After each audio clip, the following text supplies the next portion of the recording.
Hello, my dear students. How are you? I hope you must be in very high spirits. I welcome you all to Saini Physics classes. I am Professor H.R. Saini. My aim is to make physics an interesting, easy to understand and a scoring subject for you. तो प्यारे बच्चों, आओ शुरू करते हैं हम आज का टॉपिक। और आज का टॉपिक है chapter number 4, moving charges and magnetism. इसका है ये वीडियो नंबर 9। और एक चीज़ मैं आपको बेटा बता दूं कि इस चैप्टर के मैंने अब तक 8 वीडियोस डाले हैं, जिसमें सबसे पहला है ऑस्टेड एक्सपेरिमेंट, दूसरा है बायोट-सैवर्ट्स लॉ, और उसके बाद 3 वीडियोस हैं on applications of Biot Savart's law, जिसमें पहली एप्लीकेशन है magnetic field due to a long straight conductor carrying current. दूसरी एप्लीकेशन उसकी है magnetic field at the centre of a circular coil carrying current. तीसरी है magnetic field at any point on the axis of a circular coil carrying current. और next video है on Lorentz force, और फिर है on Lorentz force equation. और फिर उसके बाद मैंने जो इससे पहले का वीडियो था that was ampere circular law. इसमें मैंने आपको बताया था कि what is ampere circular law, इसको स्टेट किया था, फिर मैंने इसको प्रूव किया था। तो ये अब तक मैं इसके 8 वीडियोस डाल चुका हूं। तो आप में से जिन बच्चों ने ये देख लिए हैं वो ठीक है, नहीं तो इनको देखो। और जैसे कि मैं आपको कहता हूं कि वीडियो देखो, समझो और साथ साथ नोट्स तैयार करो अपनी नोटबुक में। तो आज भी आप अपनी नोटबुक निकाल लो, पेन निकाल लो और साथ साथ लिखते जाया करो। समझना और लिखना दोनों बहुत इंपॉर्टेंट हैं। और फिर फाइनली आपने दोबारा वीडियो देख के अच्छी तरह पूरे कंप्लीट नोट्स बनाने हैं। और एक बार आपके नोट्स बन गए then you will not find any difficulty in preparing for any examination, whether it is annual examination और कॉम्पिटिटिव एग्जामिनेशन। सो आज बेटा हमने करनी है applications of Ampere's circular law, और इसकी ये वीडियो नंबर 1 है of applications of Ampere circular law, क्योंकि इसकी मैं आपको 3-4 एप्लीकेशन करवाऊंगा। तो इस वीडियो में I will make you understand the first application of this law. और शुरू करने से पहले मैं आपको बता दूं कि जैसे कि मैंने इसे पिछले वीडियो में बताया था कि इलेक्ट्रोस्टैटिक में एक है कूलम्स लॉ, दूसरा है गॉसेस लॉ। और यहाँ पे 2 लॉ उनके कॉरस्पॉन्डिंग जो हैं, जो रोल वहाँ पे कूलम्स लॉ प्ले करता है मैग्नेटिज्म में, वही रोल प्ले करता है बायोट-सैवर्ट्स लॉ। और जो रोल वहाँ पे गॉसेस लॉ या थ्योरम प्ले करता है लॉ, वो वाला यहाँ पे करता है एम्पियर सर्कुलर लॉ। हम दोनों लॉ से इलेक्ट्रोस्टैटिक में इलेक्ट्रिक फील्ड निकाल सकते हैं किसी भी गिवन पॉइंट पे due to any charge distribution, और यहाँ पे हम due to any type of current distribution magnetic field निकाल सकते हैं।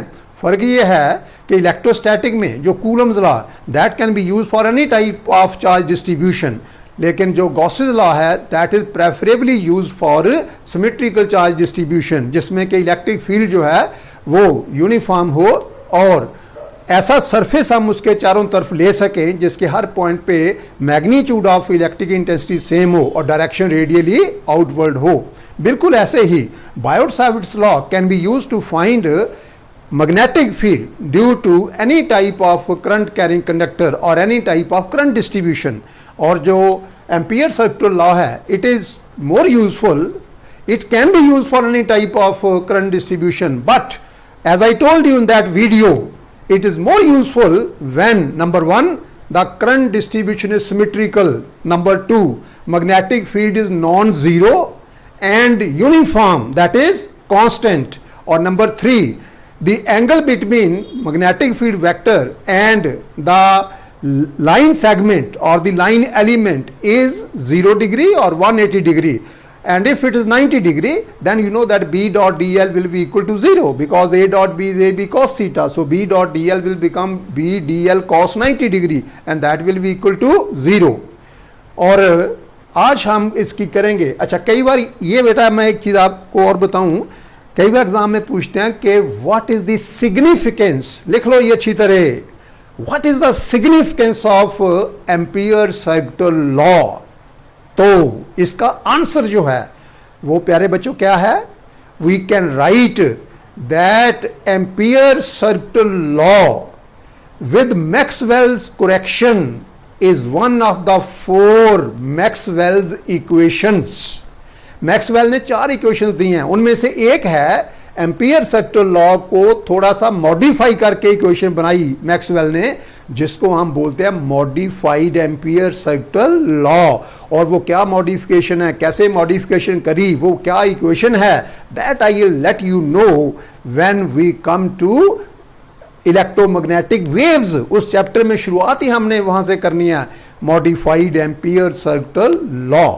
और एक तो इसकी ये बहुत बड़ी इंपॉर्टेंस है, और दूसरे ये है कि इसको यूज करके हम किसी तरह की सिमेट्रिकल चार्ज डिस्ट्रीब्यूशन के कारण हम कोई भी करंट निकाल सकते हैं। तो जैसे कि मैंने आपको बताया कि अगर आपको एग्जाम में कहे कि what is the significance of Ampere circle law, तो आपने एक तो कहना है कि this law with modification made by Maxwell is one of the 4 Maxwell's equations, and these equations form the very fundamental of all theory of classical electrodynamics। और दूसरा इसकी इंपॉर्टेंस ये है कि we can find magnetic field due to a symmetrical current distribution very easily by making use of Ampere circuit law। और कई बार पूछते हैं what are the limitations of Ampere circle law. तो लिमिटेशन में आपने पहली लिमिटेशन लिखनी है, लिमिटेशन को हम ड्रॉबैक्स भी कहते हैं। लिमिटेशन पहली बेटा आपने लिखनी है कि this law is valid only for steady और constant current, that is the current which does not fluctuate with the passage of time. एक बात तो ये है। दूसरे देखो, अगर आपको याद हो जब मैंने प्रूव करके दिखाया था तो मैंने कहा था कि हम एम्पीरियल लूप चूज करते हैं, फिर ये मार्क करते हैं कि एम्पीरियल लूप के अंदर जो कंडक्टर आए, करंट कैरिंग कंडक्टर आए, उनमें से जो करंट फ्लो कर रहा है कौन सा पॉजिटिव लेना है कौन सा नेगेटिव लेना है, वो मैंने आपको समझाया था। और फिर मैंने ये भी कहा था कि एम्पीरियल लूप के बाहर भी करंट कैरिंग कंडक्टर हो सकते हैं, लेकिन जब हमने एम्पियर सर्किल लॉ अप्लाई करके किसी पॉइंट पे मैग्नेटिक फील्ड निकालना है तो हम उनको जो बाहर एम्पीरियल लूप के उनको कंसीडर नहीं करते। इसका मतलब ये समझ लो कि हम मान लेते हैं कि उनके कारण जो ऑब्जर्वेशन पॉइंट है, जिस पॉइंट पे हमने मैग्नेटिक फील्ड निकालना है, जो outside the Amperian loop current carrying conductors हैं, उनके कारण उस पॉइंट पे मैग्नेटिक फील्ड 0 है। But that may not be true because there may be some magnetic field at the given point, that is the observation point, that is the point at which you want to find the magnetic field intensity और magnetic field induction may not be 0 due to the current carrying conductors which are outside the Amperian loop. So these are the limitations of the Ampere circuit law. And now I come to the applications of Ampere circuit law. और सबसे पहली application है, question आता है exam में कि find the magnetic field induction at a point due to a long straight conductor carrying current by making use of Ampere's circuit law। तो देखो बेटा जी वो कैसे कर सकते हैं। Let us suppose we have a long straight conductor carrying current like this। ये जो मैंने डॉटेड बनाया इसका मतलब कि इसकी लेंथ बहुत ज़्यादा है, it is very very long. तो ये इन्फिनिटी लिख दो बेशक यहाँ पे, यहाँ भी इन्फिनिटी, इसकी लेंथ इन्फिनिटी है। और मान लो इसमें से ऐसे करंट फ्लो कर रहा है लाइक दिस। अब देखिए बोर्ड पे तो ऐसे है, it this figure is in the plane of the board, आप बनाओगे तो it will be in the plane of the paper, but actually you can assume that this conductor is placed like this perpendicular to the horizontal plane, that means it is in the vertical plane. अब देखो जो ऑस्टन ने 1820 में magnetic effect of electric current discover किया था on the basis of experiment known as ऑस्टन experiment, उसने ये प्रूव किया था कि whenever current passes through और flows through a conductor a magnetic field is set up around it. और बेटा जी जो मैग्नेटिक फील्ड है that is represented by drawing magnetic field lines. तो जब इसमें से करंट पास करेगा इस स्ट्रेट लॉन्ग स्ट्रेट कंडक्टर में से, तो due to magnetic effect of electric current there will be a magnetic field around this conductor. और जैसे कि मैंने बताया कि मैग्नेटिक फील्ड को रिप्रेजेंट करने के लिए हम ड्रॉ करते हैं magnetic field lines, and experimentally it has been found that the magnetic field lines due to a long straight conductor carrying current are concentric circles. Concentric means they have their center at the same point and that point is on the conductor itself. यानी कि उनकी shape ऐसे है circular. अब बनाने में मैं थोड़ा सा एलिप्टिकल बनाऊंगा। मान लो एक मैंने ये बना दिया ऐसे करके डॉटेड बनाया मैंने, और दूसरी मैंने ये मैग्नेटिक फील्ड लाइन बना दी। एक और मैं बना देता हूं ऐसे करके। अब देखने में बेटा ये देखो, दीज आर नॉट सर्कुलर, ये जानबूझ के मैंने, वी कैन ड्रॉ सर्कुलर, हम ऐसे भी कर सकते हैं, बना सकते हैं, there is no harm in doing this, ऐसे करके बना सकते हैं। लेकिन मैंने ये इसलिए बनाया कि देखो अगर ये आपके पास सर्कल है, जैसे ये रिंग है, इसको आप सामने से देखो तो आपको बिल्कुल सर्कल नजर आएगा, लेकिन अगर आप ऐसे देखो इसको तो ये आपको सर्कल नजर नहीं आएगा, थोड़ा यहां से ऐसे एलिप्टिकल सा नजर आएगा, तो इसलिए बनाया। But keep in mind these magnetic field lines are circular. अब मैग्नेटिक फील्ड लाइंस की डायरेक्शन मार्क करनी है मैंने, और डायरेक्शन मार्क करने के लिए एक रूल होता है जिसको हम बोलते हैं राइट हैंड थंब रूल। वो रूल क्या है समझो ध्यान से, फिर मैं डायरेक्शन मार्क करता हूं इनकी। जैसे ये पेन है, ये कंडक्टर है, मान लो इसमें से करंट फ्लो कर रहा है in the vertically upward direction. Now due to magnetic effect of electric current there will be magnetic field around this conductor। और जैसे मैंने बताया the magnetic field lines कैसी होंगी बेटा जी, circular concentric circles having their center at the conductor itself। लेकिन मैंने direction mark करनी है तो क्या करो, अपने राइट हैंड में इस कंडक्टर को ऐसे होल्ड करो और अपना थंब जो है keep it in the direction of flow of current through the conductor. जैसे मैंने आपको बताया कि ये करंट मान लो ऊपर की तरफ जा रहा है तो I will keep the thumb in the upward direction, क्योंकि ये डायरेक्शन है इनकी वो हो सकती है आइदर क्लॉकवाइज और एंटी क्लॉकवाइज। हमने ये डिसाइड करना है कि वेदर इट इज क्लॉकवाइज और एंटी क्लॉकवाइज, उसके लिए हम यूज करेंगे right hand thumb rule like this. तो देखिए बेटा ये ऐसे पकड़ा तो ये रूल क्या कहता है कि अगर आपका थंब जो है it is in the direction of current flowing through the conductor, तो जो मैग्नेटिक फील्ड लाइंस की डायरेक्शन है वो वही होगी जिस तरफ आपकी फिंगर्स कर्ल करती हैं। तो जैसे ये देखिए ये ऊपर की तरफ है, थंब करंट की डायरेक्शन में है, तो फिंगर्स कर्ल कर रही हैं इन द एंटी क्लॉकवाइज डायरेक्शन।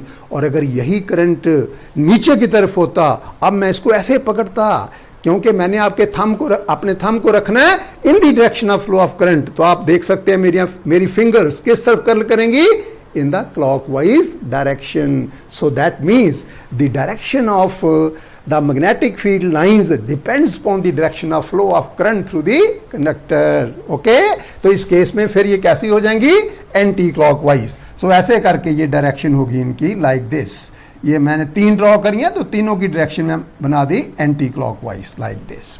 अब देखो बेटा जी, अगर आपको याद हो इलेक्ट्रोस्टैटिक में जब हम गॉसेस लॉ यूज करते हैं तो सबसे पहले हम ये सोचते हैं कि ऐसा सरफेस चूज करें उस चार्ज डिस्ट्रीब्यूशन के चारों तरफ जिसके हर पॉइंट पे इलेक्ट्रिक फील्ड या इलेक्ट्रिक इंटेंसिटी की मैग्नीट्यूड सेम हो और डायरेक्शन हो रेडियली आउटवर्ड। और उस सरफेस को कौन सा सरफेस बोलते हैं, गॉसियन सरफेस। बिल्कुल उसके कोरस्पॉन्डिंग, जैसे वहां पे पहला स्टेप होता है गॉसियन सरफेस चूज करना, फिर हम गॉसेस लॉ अप्लाई करते हैं। यहां पे हमने एम्पीरियन लूप डिसाइड करना है, चूज करना है, इमेजिन करना है, और उसके बाद फिर हम अप्लाई करेंगे एम्पीयर सर्किटल लॉ। तो देखिए वो कैसे चूज करना है, कैसे सोचना हमने। देखो मैंने आपको बताया था कि जो एम्पीरियन लूप है, हाँ गॉसियन सरफेस उसमें क्या फर्क है, लूप वो 3 डायमेंशनल होता है, क्योंकि स्फीयर या cylinder they are 3 dimensional pictures, और ये जो लूप है एम्पीरियन वहाँ पे हम लेते हैं सरफेस इंटेग्रल, तो सरफेस होता है 3 डायमेंशनल। यहाँ पे हमने लेना line integral of magnetic field, तो यहाँ पे जो लूप है वो 2 डायमेंशनल है, that lies in a plane. तो वो हमने ऐसा चूज करना है ताकि जो बी वेक्टर है, और देखिए यहाँ पे जो मैग्नेटिक फील्ड होता है, मैग्नेटिक फील्ड लाइन की डेफिनेशन होती है कि मैग्नेटिक फील्ड लाइन एक तो ये होती है कि it is the path along which a unit isolated north pole will move if free to do so और if free to move in a magnetic field. That is called the magnetic line of force. यानी कि किसी magnetic field में हम unit isolated north पोल रख दें, लेकिन याद रखो यूनिट आइसोलेटेड ना तो नॉर्थ पोल हो सकता है ना साउथ पोल हो सकता है, लेकिन क्योंकि जो पोल्स होते हैं they always exist in pairs, इकट्ठे ही होते हैं, वो भी मैं आपको बताऊंगा नेक्स्ट चैप्टर में। लेकिन यहाँ पे आपने याद रखना है कि अगर इमेजिन कर लें कि हमारे पास एक यूनिट नॉर्थ पोल है, उसको हम किसी मैग्नेटिक फील्ड में रखते हैं, तो जिस रास्ते पे वो मूव करना शुरू कर देगा that path is known as the magnetic line of force. और एक और डेफिनेशन होती है मैग्नेटिक लाइन ऑफ फोर्स की कि magnetic line of force is a line straight और curved the tangent to which at any point gives us the direction of magnetic intensity at that point. तो यहां पे मान लो मैं डायरेक्शन देखना चाहता हूं, यहां पे देखना चाहता हूं, मैं ये वाली लाइन लेता हूं सेकंड मान लो, जिसका के इस कंडक्टर से परपेंडिकुलर डिस्टेंस है r। तो यहां पे जो मैग्नेटिक फील्ड होगा B that will be along the tangent to this circular magnetic field line at this point P। मान लो ऑब्जर्वेशन पॉइंट जो है जहाँ पे हमने निकालना मैग्नेटिक फील्ड वो P है, तो मैग्नेटिक फील्ड तो इस तरफ हो गया। अब मैंने एम्पीरियन लूप चूज़ करना है, अभी तक मैंने चूज़ नहीं किया। तो देखिए एम्पीरियन लूप जो है वो ऐसा होना चाहिए कि एक तो जो कंडक्टर है वो उसके अंदर आ जाए, नंबर 2 जो प्रेफरेबली जो हम लेंथ एलिमेंट लेंगे DL वो जो है उसमें और मैग्नेटिक फील्ड में एंगल आ जाए 0 डिग्री। तो ये मेरी मर्जी है, मैं जो मर्जी एम्पीरियन लूप चूज कर सकता हूं। तो आसानी के लिए मैं इसी फील्ड लाइन को एम्पीरियन लूप भी चूज कर लेता हूं, ऐसे करके लाइक दिस। मैंने इसको चूज कर लिया ऐसे, this is the Amperian loop also, this is the magnetic field line also. और यहां पे अब जो मैं लूंगा लेंथ एलिमेंट, उसकी डायरेक्शन भी होती है tangential to the Amperian loop. Magnetic field at this point is tangential to the magnetic field line and magnetic field line itself I have taken as the Amperian loop. So Amperian loop के tangential ही होगी यहां पे length element की direction DL। That means at the point P B dot DL the angle between B dot DL is 0 degree. और किसी और point पे आप देखिए जो टेंजेंट है वो इस तरफ भी हो सकता था B के लिए, लेकिन डायरेक्शन किस तरफ है एंटी क्लॉकवाइज, इसलिए ये ऐसे आ गया। अगर ये डायरेक्शन ऐसे होती, मान लो करंट उल्ट होता, तो फिर हम B नीचे की तरफ करते और फिर हम एम्पीरियन लूप इस तरफ ले लेते। लेकिन ये जरूरी नहीं है कि एम्पीरियन लूप की हम डायरेक्शन इस तरफ लें, ये कोई जरूरी नहीं है, वो हमारे हाथ में है। हाँ, उससे क्या हम डिसाइड करते हैं कि ये करंट जो आई है जो इसमें से फ्लो कर रहा है कंडक्टर में से, ये मैंने पॉजिटिव लेना है कि नेगेटिव लेना है। तो उसके लिए भी राइट हैंड रूल है। ये देखिए मैंने आपको बताया था कि आप कंडक्टर को ऐसे होल्ड करो अपने हाथ में ताकि आपका अंगूठा हो जिस तरफ करंट फ्लो कर रहा है, और अपनी फिंगर्स को आप कर्ल करो in the direction of Amperian loop. यहां पे मैंने एम्पीरियन लूप लिया in the anti clockwise direction, तो I will curl my fingers in the anti clockwise direction. Okay, तो ये जो लॉ ये कहता है कि जिस तरफ आपका अंगूठा है उस तरफ जो करंट फ्लो कर रहा है उसको लेना पॉजिटिव, और अगर उसके उल्ट हो तो उसको लेना नेगेटिव। तो आप देख सकते हैं इसमें से एक ही कंडक्टर हमने लिया है और उसमें से करंट ऊपर की तरफ जा रहा है, और जब मैंने ऐसे इसको एम्पीरियन लूप भी मैंने ऐसे लिया है, तो अगर मैं इसको करूंगा तो current will be taken as negative. लेकिन बेटा जी अगर मैं एम्पीरियन लूप की डायरेक्शन उल्ट भी ले लेता तो फिर DL वेक्टर इस तरफ आता, तो फिर ये करंट अगर DL वेक्टर नीचे की तरफ आता, एम्पीरियन लूप की डायरेक्शन ऐसे लेता मैं क्लॉकवाइज, तो फिर ये वाला नीचे वाला करंट इसके उल्ट करंट आना था पॉजिटिव और ये आना था नेगेटिव। उससे फाइनल रिजल्ट में कोई फर्क नहीं पड़ेगा, मैं आपको बता दूंगा भी, लेकिन it is preferably taken in the same direction as the magnetic field line. तो देख लो बेटा जी अच्छी तरह, ये ऐसे अगर मैं अलग से फिगर बना के बताऊंगा आपको, तो ये है यहाँ से कंडक्टर ऐसे पास कर रहा है, ये सर्कुलर मैग्नेटिक फील्ड लाइन है, ये डिस्टेंस मैंने R लिया है और डायरेक्शन है इसकी ऐसे, और एम्पीरियन लूप की डायरेक्शन भी मैंने ऐसे ही ले ली, उसी को एम्पीरियन लूप ले लिया। सो B वेक्टर भी इस तरफ आ गया और DL वेक्टर भी इसी तरफ आ गया। So angle between B vector and DL vector is how much 0 degree. Now according two ampere circular law B dot DL, that means the line integral of magnetic field, अगर यहाँ पे magnetic field B है तो line integral of magnetic field around this closed path, around the Empyrean loop, this is equal to mu naught times the total current contained in the Empyrean loop. और कितना current है इसमें? I, इसको हम I net भी कह सकते हैं, I in भी कह सकते हैं. I net लिख लो अगर एक से ज़्यादा करंट है, I in भी लिख सकते हैं. उसका मतलब यह है कि नेट करंट और current flowing inside the Amperian loop, और वो किसके बराबर है यहाँ पे? I पे.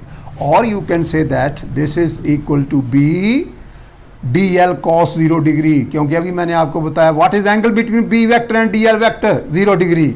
सो this is equal to mu naught I, because what is I in? I in is equal to I, और ये आ गया ऐसे B D L cos 0 is 1, so equal to mu naught आई. आप देखिए ये कोई भी पॉइंट इस पे लूं मैं, यहां पे मैं कोई पॉइंट यहां पे लूं, यहां पे लूं, यहां पे लूं, यहां पे लूं, कहीं भी लूं, उसका distance from the conductor, perpendicular distance from the conductor is the same, and therefore the magnetic field at all points on the Empyrean loop is the same. That means the magnitude of B is the same at all points, and therefore same का मतलब ये constant हो गया. और आपको पता है जब हम इंटेग्रेट करते हैं तो कांस्टेंट को बाहर निकाल लेते हैं, तो और B बाहर आ गया और ये इंटेग्रल आ गया D L equal to mu naught into I, और you can say that B into. Now what is this integral? क्या किया बेटा मैंने यहाँ पे छोटे छोटे एलिमेंट ले, यहाँ पे लिया एक लेंथ एलिमेंट ये जो है, फिर मैंने एक यहाँ लेता हूँ, यहाँ लेता हूँ, यहाँ लेता हूँ, ऐसे मैं लेता हूँ छोटे छोटे एलिमेंट, और फिर सबको मैं ऐड कर देता हूँ, तो ये इसकी पूरी आ जाएगी circumference. In fact I told you that integration is a mathematical technique of adding small quantities. मैं इसको ऐसे भी लिख सकता हूँ summation dl. summation dl का क्या मतलब कि वो जो एम्पीरियन लूप है जिसका रेडियस r है, उसकी सर्कमफ्रेंस के मैंने छोटे छोटे पीस बनाए, फिर उन पीसेस को जोड़ के रख दिया, तो क्या बन जाएगी? वो उसकी सर्कमफ्रेंस बन जाएगी. That means this integral is equal to the circumference of the Amperian loop, और क्योंकि इसका रेडियस r है इसलिए इसकी सर्कमफ्रेंस होगी 2 pi r, and this must be equal to mu naught into I, and therefore b equal to mu naught into I over 2 pi r, and that is the formula for the magnetic field induction at any point at a perpendicular distance r from the current carrying long state conductor as found by using Ampere's circular law. और अगर आपको याद हो वो video आपने देखना है, मैंने जो पहले वीडियो डाला है वहां पे बायोट-सैवर्ट लॉ यूज करके मैंने प्रूव किया था कि magnetic field due to a long straight conductor at a point is mu naught I upon 2 pi r. Same formula यहाँ आ गया. इस फार्मूले को हम ऐसे भी लिख देते हैं mu naught over 4 pi into 2 I over r. फर्क क्यों? कुछ नहीं है, ये 2 से 2 काट दें तो ये आ गया, लेकिन इसलिए कई बार ऐसे लिख लेते हैं क्योंकि म्यू नॉट की वैल्यू होती है 4 pi into 10 raise to power -7 weber per ampere per metre, तो फिर 4 पाई से 4 पाई कैंसिल हो जाता है, लेकिन उसका कोई फर्क नहीं. अगर 4 यहाँ पे 2 भी होगा तो पाई से पाई कैंसिल हो जाएगा, तो कोई बात नहीं, यहाँ पे 2 रह जाएगा. That hardly matters. सो ये फार्मूला सेम आ गया. Now it is clear from this formula that number 1 B directly proportional to I, number 2 B inversely proportional to R. इसका मतलब जितना इलेक्ट्रिक करंट स्ट्रांग होगा उतना मैग्नेटिक फील्ड ज्यादा होगा, और नंबर 2 जितना डिस्टेंस कम होगा उतना मैग्नेटिक फील्ड स्ट्रांग होगा.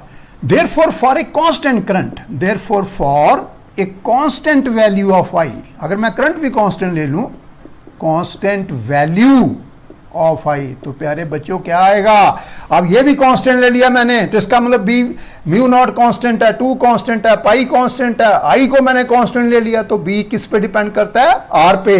और क्योंकि आर नीचे है, जैसे यहां पे लिखा है B is inversely proportional to 1 over R, तो इसलिए अगर मैं ग्राफ प्लॉट करूं by taking B along X axis, B along y axis and R along x axis like this, इस तरफ R लिया, इस तरफ लिया B, तो फिर वो ग्राफ ऐसे करके आएगा. इसको बोलते हैं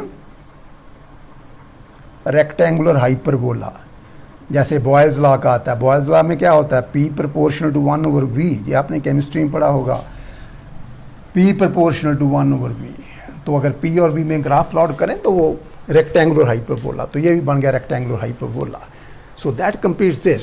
लेकिन एक चीज़ और मैं आपको बता दूं बेटा जी कि देखो ये फार्मूला हमें बताता है कि ये डिस्टेंस कहाँ से लिया मैंने, फ्रॉम दी कंडक्टर। ये मान लो कंडक्टर था, ये पॉइंट पी था, तो ये डिस्टेंस आर है। अगर मैं R0 ले लूँ, R0 का मतलब कि ये देखिए ये पास आ गया तो आर कम हो गया, पॉइंट पी और ले आए, पास और ले आए और ले आए, और अगर यहीं पे पहुंच जाऊं मैं कंडक्टर पे तो आर कितना हो गया 0।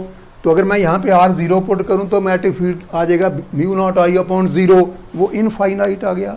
But that is not the case. So it is a question for you कि इस फार्मूले को यूज करके अगर हम देखें कि R=0 यानी कि on the conductor itself field कितना होगा, the answer is infinity, but it is actually 0। और वो 0 क्यों है, क्योंकि बायोट-सैवर्ट लॉ में हमने पढ़ा था कि मान लो आपके पास ऐसे कंडक्टर एक्स वाई जिसमें से करंट ऐसे फ्लो कर रहा आई, और यहाँ पे हमने निकालना मैग्नेटिक फील्ड की स्ट्रेंथ निकालनी है, तो इसको ऐसे मिलाया था यहाँ पे, और ये एंगल मैंने लिया था थीटा। तो हमारा आंसर आया था DB = μ0I dl sin θ/4π, और साथ में आ गया था यहाँ पे r² μ0I/4π dl sin θ/r²। और इसको वेक्टर फॉर्म में लिखना तो हम लिखते हैं DB = μ0I/4π dl cross r divided by r³।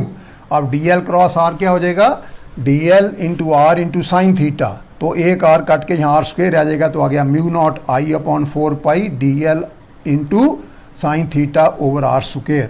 अब ये देखो भी थीटा कौन सा एंगल है, it is the angle which the line joining the given point, यहाँ पे हमने एक एलिमेंट लिया था छोटा सा, ये वाला एलिमेंट, ये उसका मिड पॉइंट है, which the line joining the given point with the mid point of the element makes with the direction of flow of current.